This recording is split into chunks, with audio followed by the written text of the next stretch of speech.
In the lamplight of a Colorado bedroom, a length of black hair lay coiled on the floor, like something that had once been alive. A young woman stood very straight, her shorn neck pale and bare, refusing to weep. A bride trembled with scissors still in hand. And in the doorway stood the groom, who would never see his fiancée the same way again. 3 months earlier, the Calloway ranch had glittered under June's sun. Old Mrs. Calloway watched a maid carry linens across the yard and said quietly to her son, "Beauty fades, Ethan. Watch instead how a person treats those who can do nothing for them. That tells you everything." Ethan smiled politely, hardly listening. He was thinking of his elegant bride-to-be, of the wedding to come, of how fortunate his life had become. The words drifted past him, like seeds the wind would plant elsewhere. The Calloway estate sprawled across the foothills outside Aspen like a small kingdom, a stone and timber mansion with green shutters, stables that housed 40 horses, gardens terraced down toward a creek that ran cold even in August. Ethan Calloway had inherited the running of it gradually as his father's health waned, and now at 29 he carried the whole enterprise with an easy competence that made people trust him. He was honorable in the way prosperous men can afford to be. Generous, unhurried, certain that the world arranged itself fairly. His engagement to Vivian Whitmore had been the talk of 3 counties. She was the daughter of a Denver banking family, blonde and poised, accustomed to being looked at and admired. When she entered a room, conversation rearranged itself around her. She knew this and depended on it, the way a person depends on a floor staying solid underfoot. The household ran on the labor of people Ethan rarely thought about. Among them was Isabella Reyes, 22, who had come to the ranch 4 years earlier after her parents died of fever. She did the work of 2 women without complaint, scrubbing, mending, hauling, rising before dawn, and somehow remained kind through all of it. She had a way of noticing what others needed before they asked. The ranch hands respected her. The cook loved her, and old Mrs. Calloway, frail and sharp-eyed, had grown quietly devoted to the girl who brought her tea without being summoned and sat with her on bad afternoons. There was also the matter of Isabella's appearance, which she herself seemed to consider an inconvenience.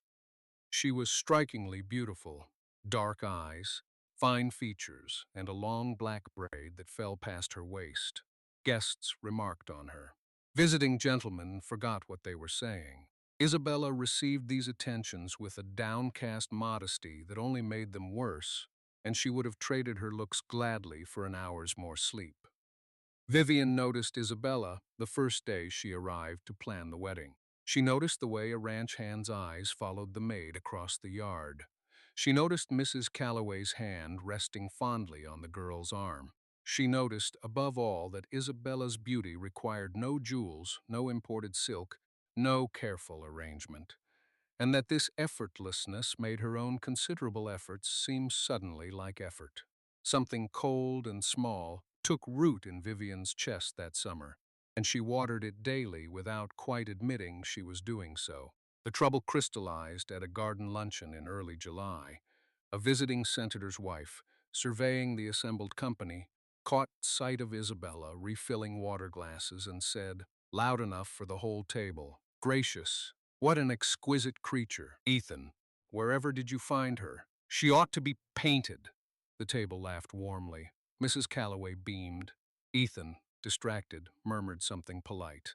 But Vivian, seated at the place of honor in her finest day dress, felt every eye drift past her toward the girl with the water pitcher. For one unbearable moment, she was not the most beautiful woman in the garden, and she knew it. And she saw that everyone else knew it too. She smiled until her cheeks ached. That night she did not sleep. The compliment circled her thoughts like a wasp she could not swat, and by morning she had begun, without naming it, to hate. Vivian told herself it was nothing. She was being foolish, overtired from the endless wedding preparations. What did it matter if a servant happened to be pretty? Beauty in a maid was like a fine view from a window one rarely opened, pleasant, irrelevant, easily ignored. She repeated this to herself as she chose flowers, approved menus, and stood for fittings, and each time the reassurance lasted a little less long, because she kept seeing it. The way Ethan's mother lit up when Isabella entered a room, a warmth the old woman had never once shown Vivian. The way the head groom tipped his hat to the maid with a respect he gave no one else.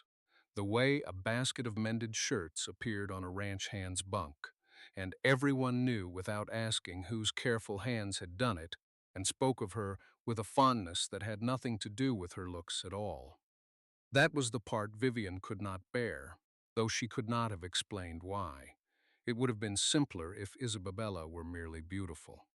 Beauty could be outdressed, outshone, dismissed, but the girl was good, and her goodness drew people to her in a way that no amount of Denver silk could buy, and Vivian felt the difference like a splinter she could not find to pull out. She considered, briefly, being kind to the girl herself. She imagined taking Isabella under her wing, the gracious mistress elevating the humble servant, a story that would reflect beautifully on her own character. But every time she pictured it, she pictured Isabella thanking her with that same downcast grace, and somehow the maid came out of the scene looking finer than she did. Even Vivian's imagined generosity could not win. She considered having the girl dismissed. A word to Ethan, a complaint about insolence or theft. But she had no grounds, and Ethan was no fool, and his mother would defend the maid to the last breath. Worse, dismissal would reveal too much. Everyone would wonder why the radiant bride-to-be had felt threatened by a servant, and the wondering itself would be a kind of defeat. So Vivian was left with her splinter, working it deeper each day, finding no clean way to remove it. She might have chosen, even then, to look inward, to ask what it was in her own heart that could not abide another woman's quiet worth. That door stood open to her every single day.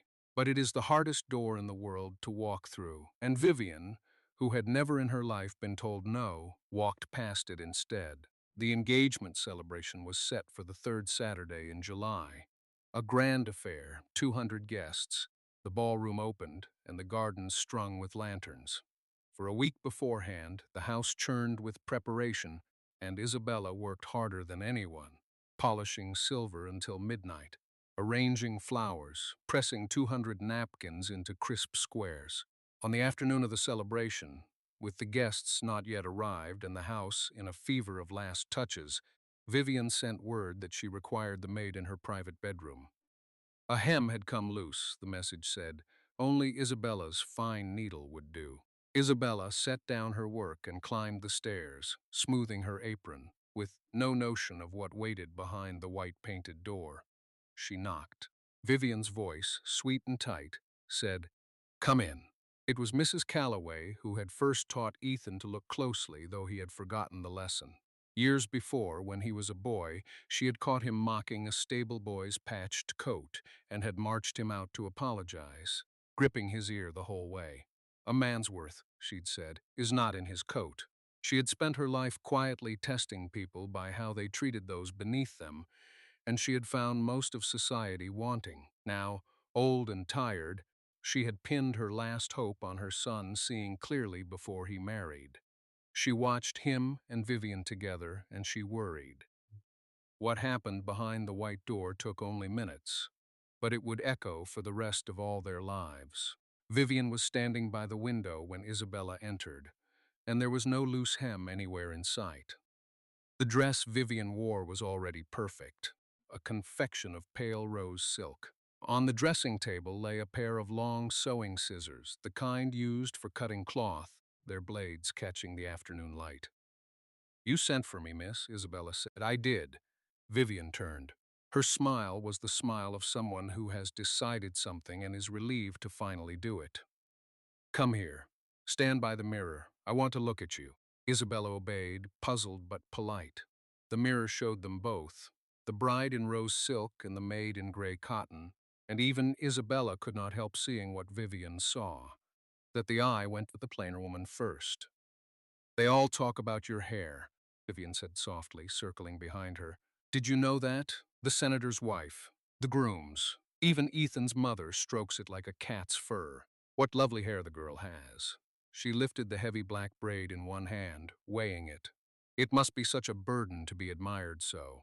I never asked to be, Miss, Isabella said quietly, and meant it. No, Vivian agreed. That's what makes it unforgivable. She took up the scissors. Isabella felt the cold of the blades against the back of her neck before she understood. Miss, she began, and tried to step away, but Vivian's hand was already twisted into the braid, holding her fast. The scissors were not sharp enough to do it cleanly. Vivian had to saw, her breath coming quick, her face flushed with a triumph that was halfway to panic. Isabella did not scream.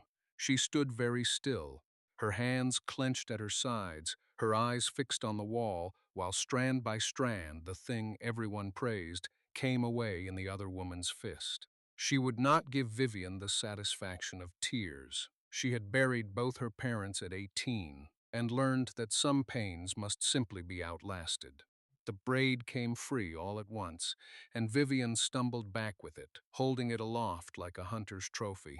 What remained of Isabella's hair hung ragged and uneven about her ears, the pale nape of her neck suddenly exposed.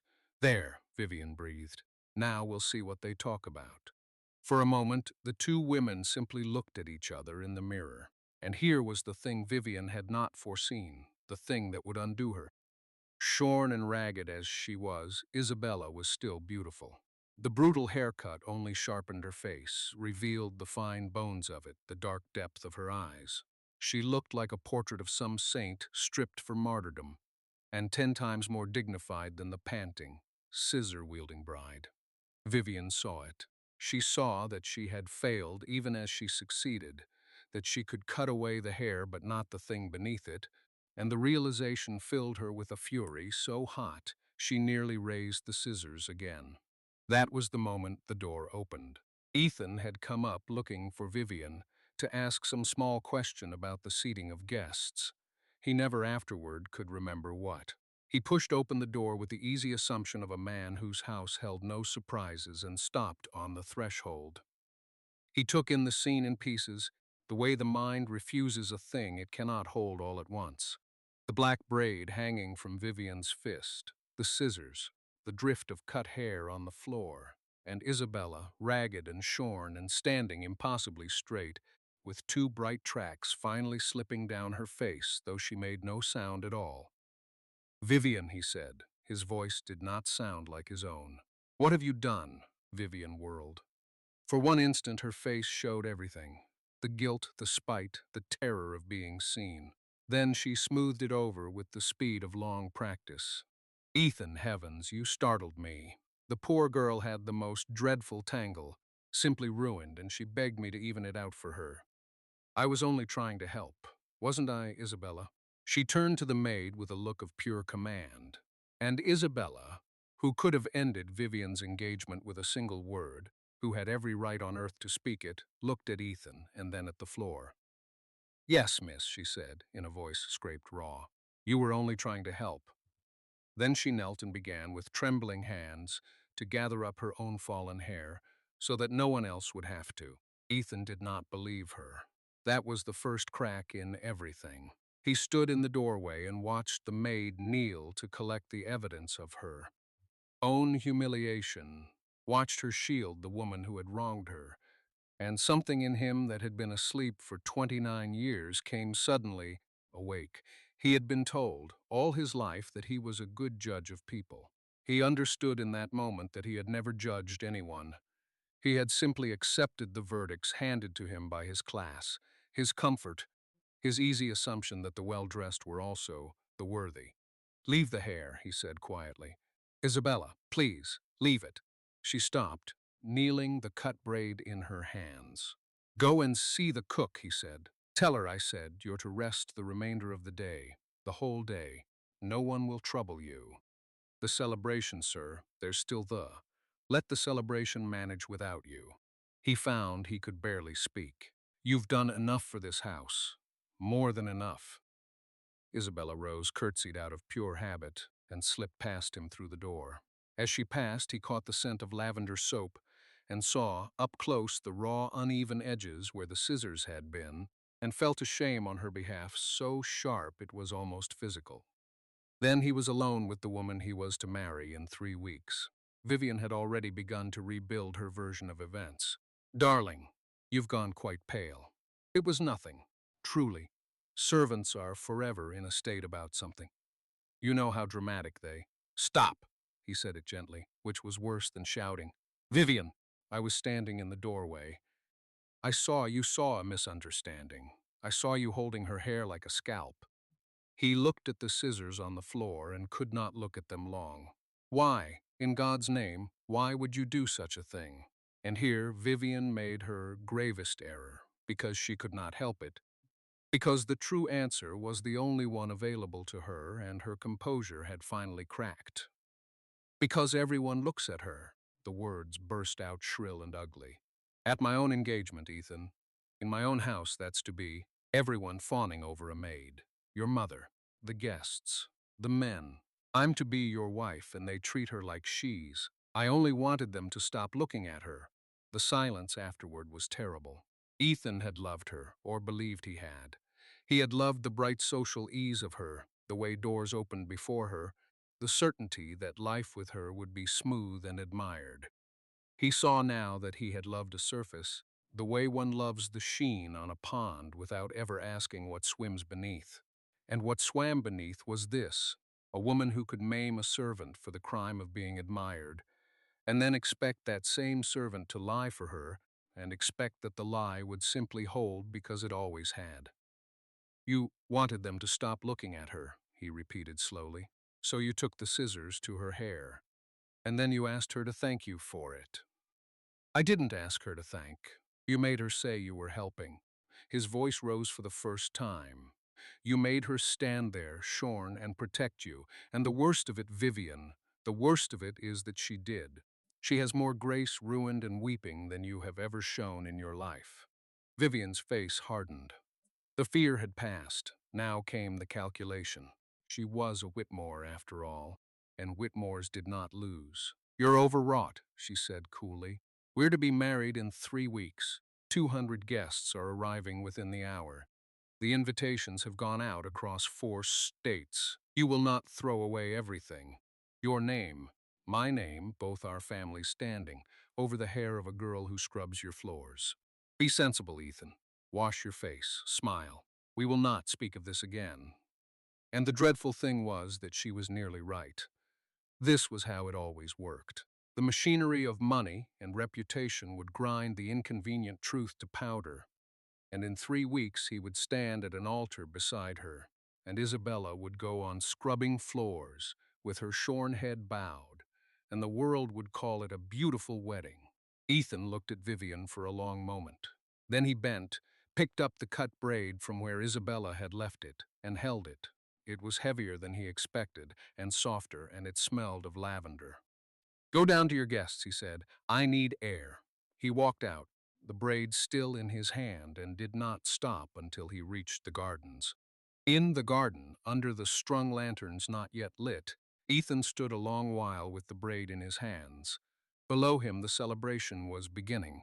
Carriages on the drive, music tuning up, 200 people gathering to toast a marriage he no longer believed in. His mother never found him there. She looked at the hair in his hands and at his face, and she did not need to ask. So, she said softly, you've seen her at last, both of them. Mother, what do I do? The guests, everything's arranged. Everything arranged can be unarranged. Her old eyes were fierce.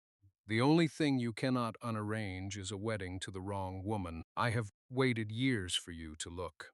Now look. But looking and acting are different things, and Ethan, honorable, cautious, raised to avoid scenes, did not call off the celebration that night.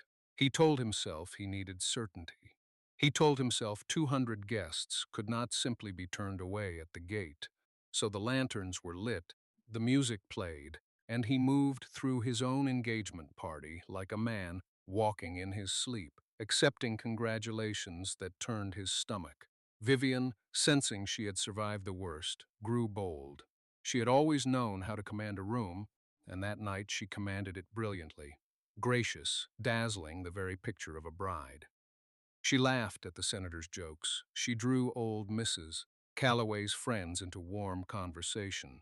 She made certain that everyone saw how perfectly she belonged at the center of the Calloway world. And in the small cruelties only Ethan could read, she let him know she had won. A glance toward the servant's stare, a remark about how some people didn't know their place. A hand laid possessively on his arm whenever a pretty face passed. She believed his silence was surrender. She did not understand that it was the silence of a man building, plank by plank, the courage to do something he had never done.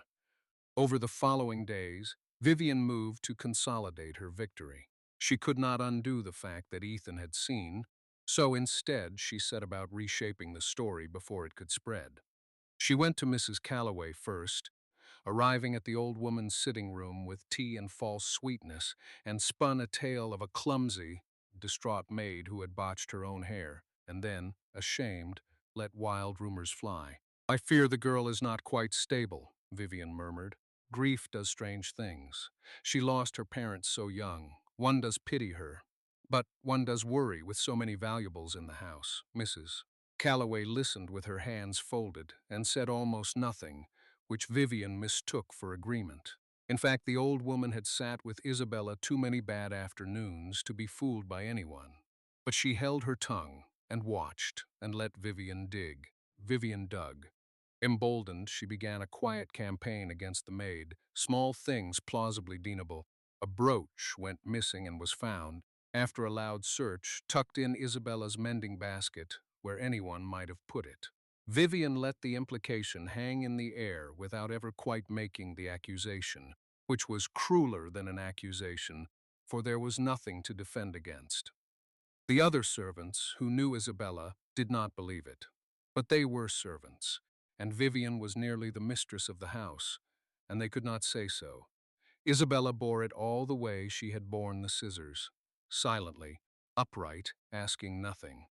She had wrapped a plain kerchief over her ruined hair and gone back to work the very next morning, refusing the rest Ethan had offered, because she knew that idleness would only feed the whispers.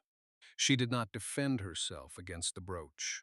She did not weep where anyone could see. She simply continued, mending, hauling, rising before dawn, and her steady dignity under the campaign was so complete that it began, slowly, to turn the household against Vivian rather than against her. For people are not fools forever. The cook had seen the brooch business for what it was. The head groom remembered 4 years of the maid's honest labor and weighed it against 3 weeks of the bride's smiling malice. Even the youngest scullery girl understood, in the way children understand, who was kind and who was not. The ranch, which Vivian had imagined she was conquering, was quietly closing ranks around Isabella. Ethan saw all of it, and his certainty hardened. But just as he resolved to act, Vivian played the card she had been holding in reserve. She came to him one evening, all sweetness gone, and laid it on the table plainly.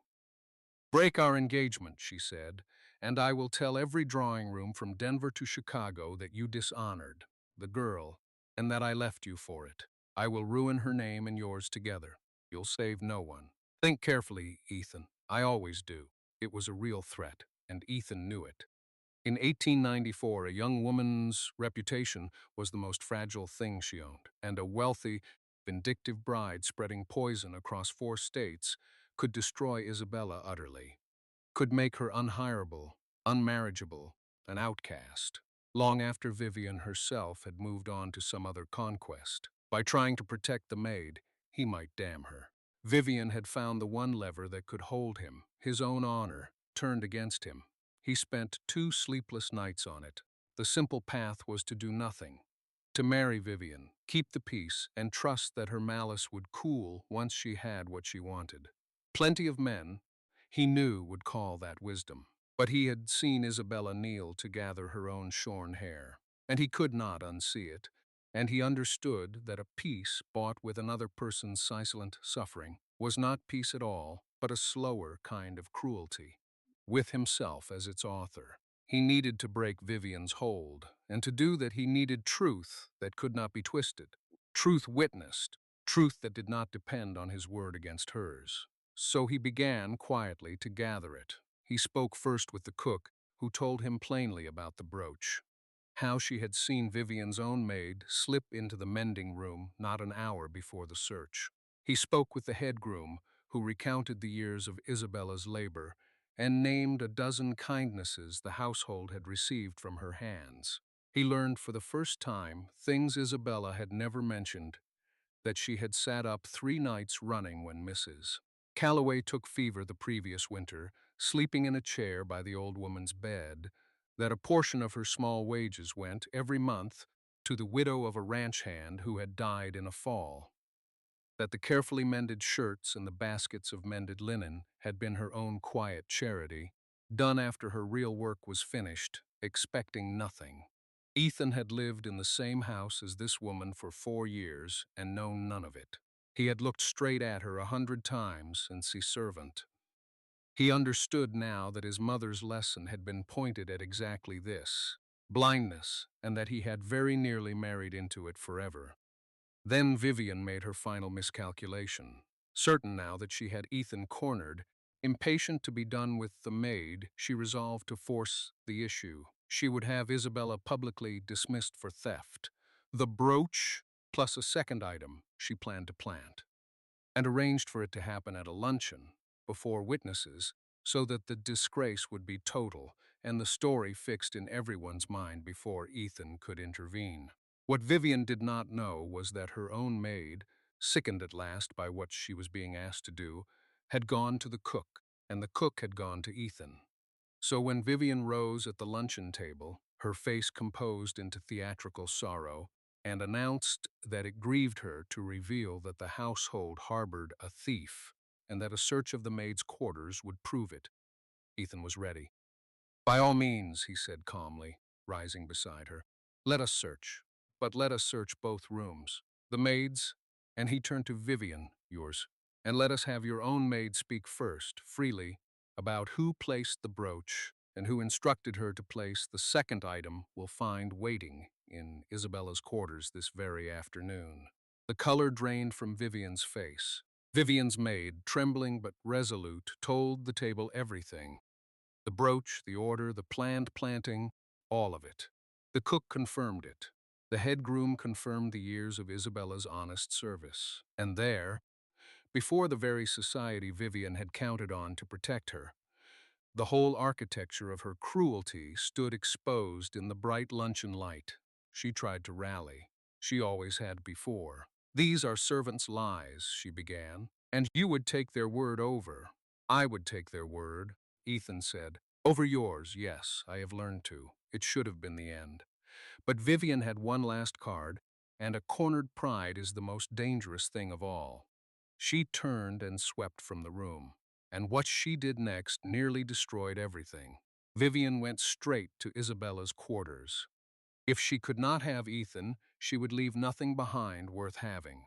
She found Isabella's small wooden box of keepsakes, the only things the girl owned of her dead parents.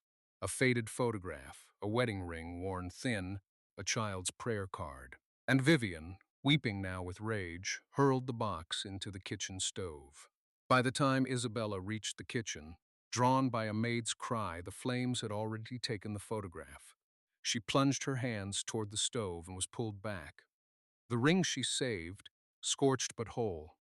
The photograph, the only image of her mother's face that existed anywhere on earth, curled to ash before her eyes.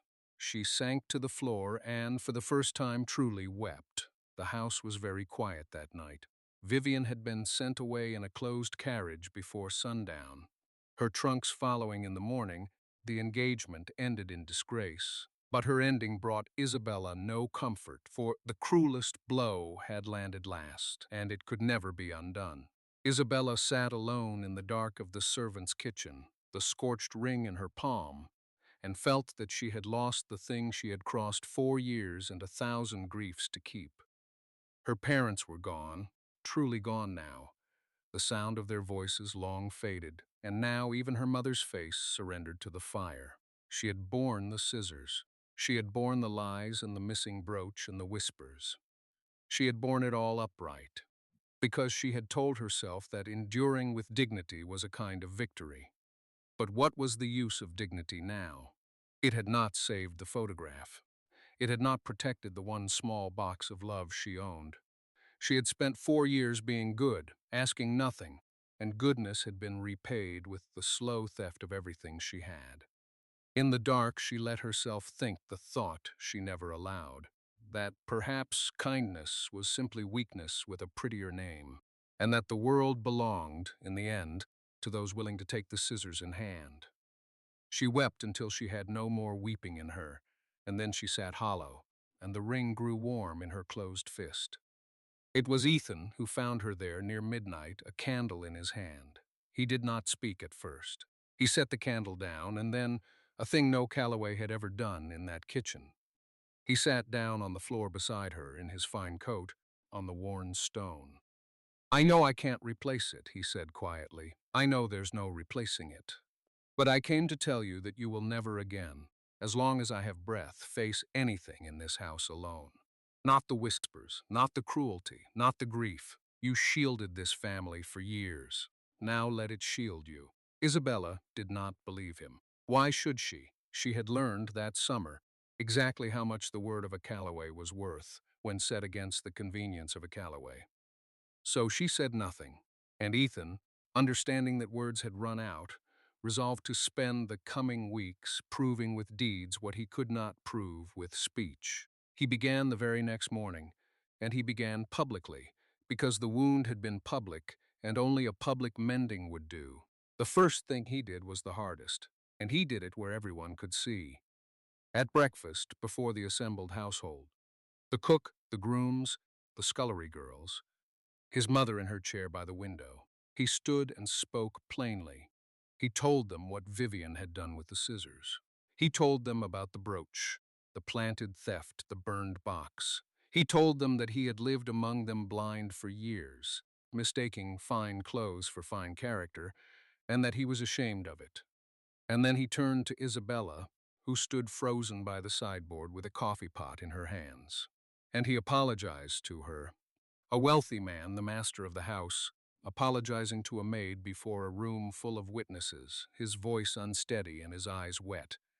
"I cannot give you back your mother's face," he said. "I would trade a great deal to be able to.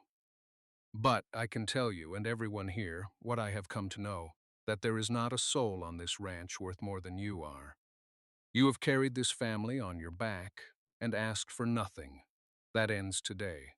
The cook was weeping openly. The head groom had taken off his hat. And Isabella, who had not let Vivian see her cry, found that she could not stop the tears now. But they were different tears, and she knew the difference. That was the beginning.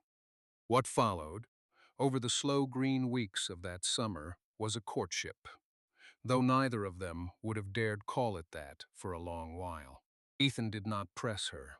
He had the wisdom finally to understand that a heart battered as hers had been could not be rushed, and that anything resembling pressure from a man in his position would be its own kind of cruelty.